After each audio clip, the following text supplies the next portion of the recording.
Hello friends, मैं आकांक्षा GK with आकांक्षा में आपका स्वागत करती हूँ।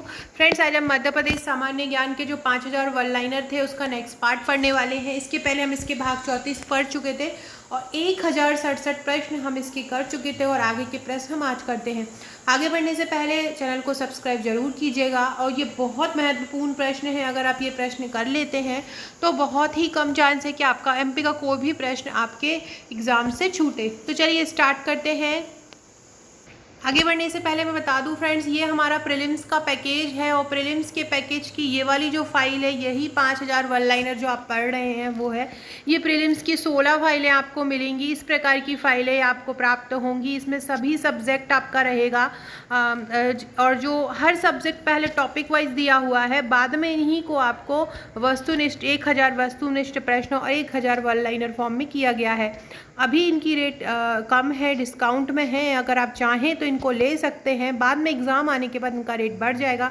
ये किसी स्टूडेंट के पास पहुँचे हैं नोट्स और उन्होंने फ़ोटो भेजा है, तो बहुत अच्छे से उन्होंने रखा हुआ है, तो इसलिए मैंने ये पिक अपने पास रखा है और आपको शेयर की हूँ। ये मेरे फ्रेंड्स मुख्य परीक्षा का पैकेज है। आप मुख्य परीक्षा के नोट्स अगर लेना चाहते हैं हैंड रिटन, तो ये मुख्य परीक्षा के नोट्स हैं, तो आप मुख्य परीक्षा के नोट्स भी ले सकते हैं। तो और ये हमारा फुल पैकेज है। अगर आप प्री का मेंस का लेना चाहते हैं एक साथ और सॉल्व पेपर हैंड रिटन, तो मिल जाएगा। साथ ही साथ आप मध्य प्रदेश की किसी भी एग्ज़ाम की तैयारी कर रहे हैं तो उसके नोट्स आप लोगों को मिल जाएंगे। तो चलिए स्टार्ट करते हैं। 1069वें क्वेश्चन से स्टार्ट है। पहला क्वेश्चन है कि शाजापुर, राजगढ़, आष्टा शहर किन नदियों के किनारे। ये जो हमारा जो पूरा टॉपिक चलेगा अभी आज का, ये नदियों के ही संबंधित पूरे प्रश्न बनेंगे। शाजापुर, राजगढ़, आष्टा शहर किस नदी के किनारे बसे हैं। तो शाजापुर हो, राजगढ़ हो, आष्टा हो, ये सभी शहर पार्वती नदी के किनारे बसे हैं। काली सिंध नदी कहाँ से निकलती है। तो काली सिंध नदी देवास के बागली तहसील से निकलती है, विंध्याचल पर्वत से। कहाँ से निकलती है। देवास के बागली तहसील के विंध्याचल पर्वत से निकलती है। काली सिंध नदी की लंबाई कितनी है। काली सिंध नदी की लंबाई 150 किलोमीटर है। सोनकच्छ किस नदी के तट पर है। सोनकच्छ काली सिंध नदी के तट पर बसा हुआ है। सिंध नदी कहाँ से निकलती है। सिंध नदी विदिशा जिले के सिरोंज तहसील से निकलती है। कहाँ से निकलती है सिंध नदी। विदिशा जिले के सिरोंज से। काली सिंध और सिंध में कंफ्यूज मत होइएगा। काली सिंध जो नदी के किनारे सोनकच्छ बसा हुआ है। सिंध किसकी सहायक नदी है। सिंध जो है वो यमुना की सहायक नदी है। एक किसी टॉपिक से संबंधित जितना भी प्रश्न बन सकता है वो हमने हमारे वन लाइनर में कवर किया है। शिवपुरी दतिया किस नदी के तट पर है। शिवपुरी और दतिया सिंध नदी के तट पर है। केन नदी किसकी सहायक नदी है। केन नदी यमुना की सहायक नदी है। केन किसकी सहायक नदी है। केन यमुना की सहायक नदी है। केन नदी कहाँ से निकलती है। केन विंध्याचल के घने जंगलों से निकलती है। कहाँ से। विंध्याचल के घने जंगलों से निकलती है। केन नदी की लंबाई कितनी है। केन नदी की लंबाई 427 किलोमीटर है। बेनगंगा का उद्गम स्थल कहाँ है। तो पारसवाड़ा पठार सिवनी से बेनगंगा का उद्गम स्थल है। बेनगंगा की लंबाई कितनी है। 450 किलोमीटर जो है इसकी ऊंचाई है। वेनगंगा और वर्धा का संगम स्थल क्या कहलाता है। तो वेनगंगा और वर्धा का संगम स्थल जो महाराष्ट्र में है वो प्राणहिता कहलाता है। Very important question. वेनगंगा और वर्धा का संगम स्थल क्या कहलाता है। प्राणहिता कहलाता है। दक्षिण की ओर बहने वाली मध्य प्रदेश की कौन सी नदी है। तो वो है वेनगंगा, जो बालाघाट से बहती है और बालाघाट जिला इसी नदी के तट पर है। तो दक्षिण की ओर बहने वाली नदी कौन सी है। वेनगंगा है। और बालाघाट जिला किस नदी के तट पर बसा हुआ है। तो गंगा के तट पर बसा हुआ है।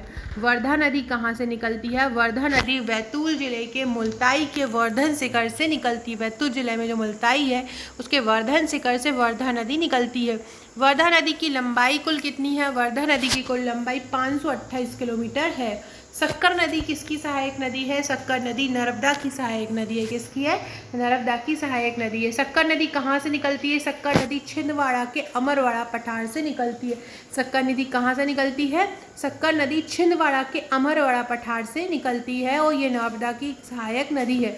छोटी तवा किससे मिलके बनी होती है। तो छोटी तवा जो नदी है वो दो नदियों से मिलके बनी होती है, आवना नदी और सुक्ता नदी। किससे। आवना नदी और सुक्ता नदी से मिलके बनी होती है, जो कि बैतूल में है। गार नदी कहाँ से निकलती है। गार नदी नर्मदा की सहायक है और सिवनी के लखनादौन से निकलती है।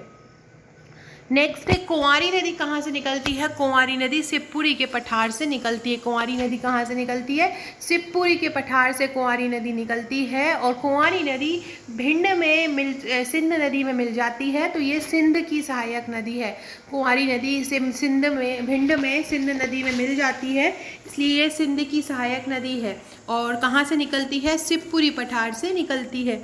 मान नदी कहाँ से निकलती है, मान और धार याद रखिएगा। मान नदी का जहाँ भी जिक्र हो वहाँ पे धार आ जाता है, तो मान नदी कहाँ से निकलती है, धार से, विंध्याचल पहाड़ी से निकलती है। मान नदी किसकी सहायक नदी है, मान नदी नर्मदा की सहायक नदी है। बढ़ा तहसील से, बढ़ा तहसील में ये नर्मदा में मिल जाती है।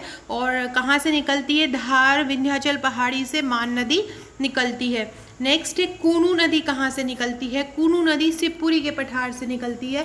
कूनू नदी कहाँ से निकलती है, शिवपुरी के पठार से निकलती है। कूनू सहायक नदी है। कूनू किसकी सहायक नदी है, कूनू चंबल की सहायक नदी है। फ्रेंड्स, अगर आप हमारे ये 5000 वन लाइनर अकेले भी लेना चाहते हैं, अगर आप पीएससी की तैयारी नहीं कर रहे हैं, आप जेल प्रहरी या पुलिस किसी की भी तैयारी कर रहे हैं और आप हमारे ये 5000 वन लाइनर लेना चाहते हैं, तो आपको ये मिल जाएगा। आप कहीं भी रहते हो भारत में, आपके पास ये डिलीवर हो जाएगी। टोंस नदी कहाँ से निकलती है। टोंस नदी सतना की कैमूर पहाड़ी से निकलती है।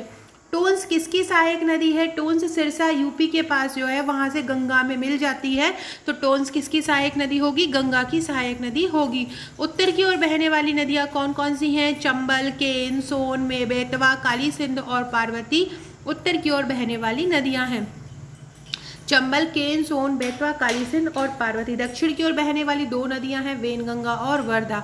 इसी प्रकार पश्चिम की ओर बहने वाली 3 नदियां हैं, नर्मदा, ताप्ती और माही। नर्मदा, ताप्ती और माही पश्चिम की ओर बहने वाली नदियां हैं। अमरकंटक किस नदी के किनारे बसा हुआ है, अमरकंटक नर्मदा के किनारे बसा है। अमरकंटक किस नदी के किनारे बसा है, अमरकंटक नर्मदा नदी के किनारे बसा हुआ है। जबलपुर किस नदी के किनारे बसा है, जबलपुर भी नर्मदा नदी के किनारे बसा हुआ है। तो अब हम ये नदी के जितने भी जो ज़िले होंगे मध्य प्रदेश के, वो जिस जिस नदी के किनारे बसे होंगे, आगे की वन लाइनर में हम वो पढ़ेंगे। सो फ्रेंड्स, आज के लिए इतना ही। 1097 से 1097 के बाद के प्रश्न हम नेक्स्ट वीडियो में पढ़ेंगे। तब तक के लिए चैनल को सब्सक्राइब कीजिएगा। और फ्रेंड्स, आपको डिस्क्रिप्शन में टेलीग्राम और व्हाट्सएप ग्रुप का लिंक मिल जाएगा, आप वहां से हमारे व्हाट्सएप और टेलीग्राम ग्रुप से जुड़ सकते हैं। अगर ये 5000 वाला लेना चाहते हैं तो इस नंबर पे मुझे व्हाट्सएप कर सकते हैं। Okay friends, thank you.